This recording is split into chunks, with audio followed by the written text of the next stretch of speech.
the difference a day makes. Hey, this one's more of a hippie walks, but will probably be posted tomorrow morning, Friday. So happy Friday, all. Right now is Thursday, near noon. I'm on my way to Natural Health Services. Got to take a couple of trains to get there to renew my medical cannabis license. So, pitter patter, going to get at her. We're going to give you a little musical montage of the trip there and some pictures from there, and we'll talk about it and then decide, was it worth it? Was it worth it? Peace and cheers, friends. Love and harmony. It's a cold day. Hang on, people around. It's starting to rain. It's only 7 degrees. A month and a half ago, 7 degrees would be warm. Right now, my fingers are freezing. So I'm going to get going and head to that bus and try to give you guys something nice to look at, but also we want to talk about what goes on in getting, maintaining, and renewing your cannabis card in Canada, or at least in Alberta. Peace and cheers, friends. Love and harmony. Cue that music.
I'm done.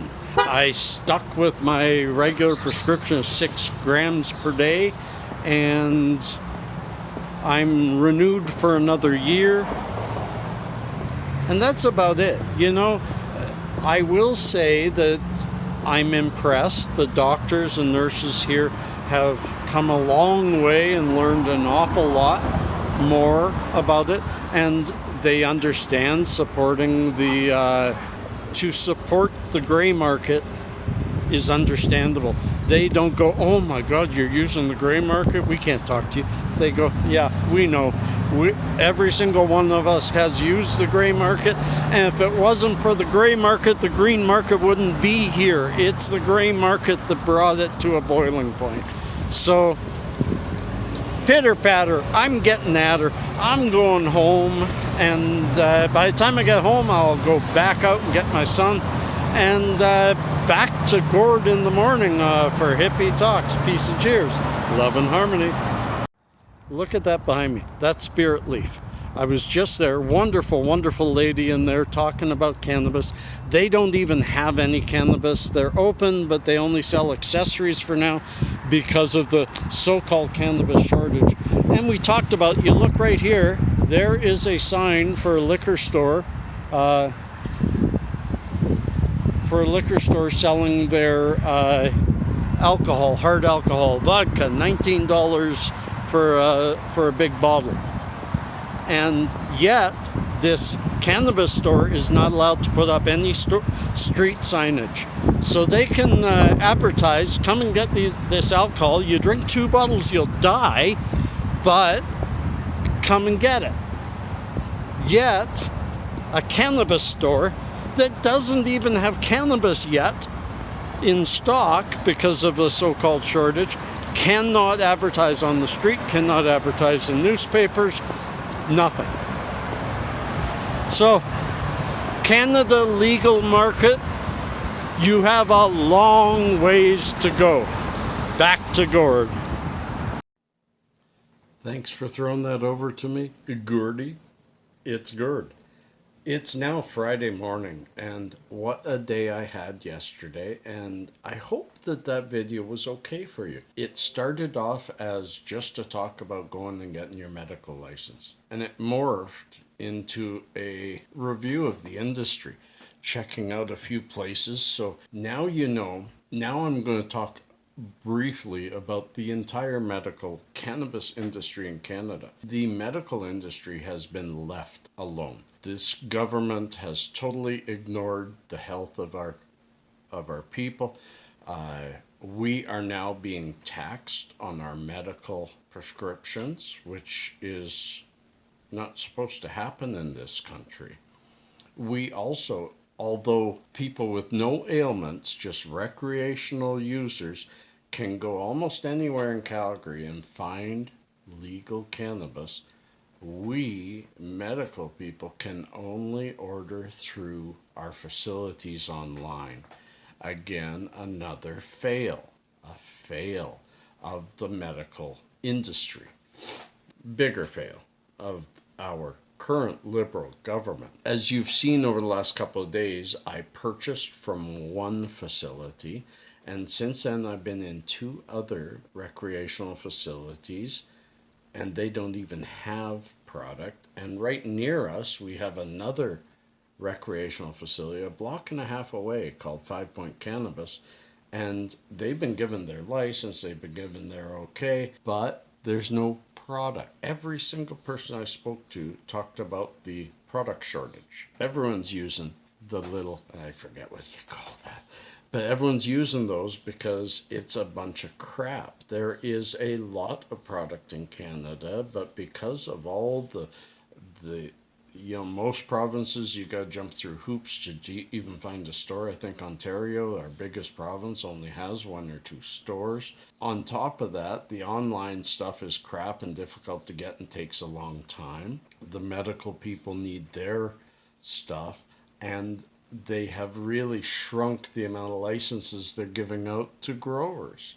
They also restrain the growers by saying if you have any problem in your past, any dealings with the marijuana industry, you're not going to get your license to grow for us. Meanwhile, thousands of Canadians are either finding poor product or no product at all.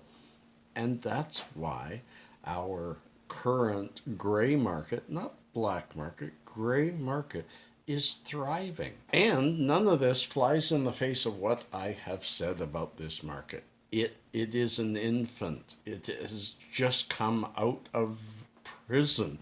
It has all these restraints around it. It has all these stigma related regulations, and only time will slowly try those out in court, try those out in the real world, and most of them will fail. Most of them will be modified and changed. Meanwhile, we as consumers have to continue to fight. I have had a regular correspondence with my member of Legislative Assembly, that's provincial, and they're trying to fight with the federal arm. They truly are on our side to get rid of the taxes on our prescriptions.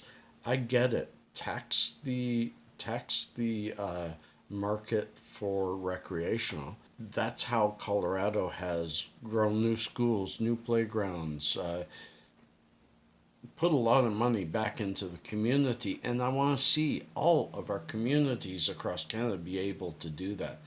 But right now, the government's making a lot of mistakes. This does get a little political. If we continue on, in sometime this fall, we're going to have an election. And if we continue on with Trudeau and the Liberal government, we are going to continue to have major taxes, difficulty in helping private enterprise boom this market. We need the Conservatives, who may never have legalized it, but now that it's legalized, we need the Conservatives. We need the right-hand side of the political spectrum to come in. That's the side, whether you agree with them or not, that support business, low taxes, free access to markets, free access to money, private enterprise. That is what will grow this industry and make it a worldwide model. As the rest of the world is starting to legalize, they're going to look to us in Canada. So we need to do better. It's been a very long video. I sure hope you've enjoyed it. I hope you've stayed to the end. I've got one little known fact for you, and then we're going to get going. The Procrastinators Club of America's newsletter is called Last Month's Newsletter. And I'd explain that further maybe tomorrow. Peace and cheers, friends. Love and harmony.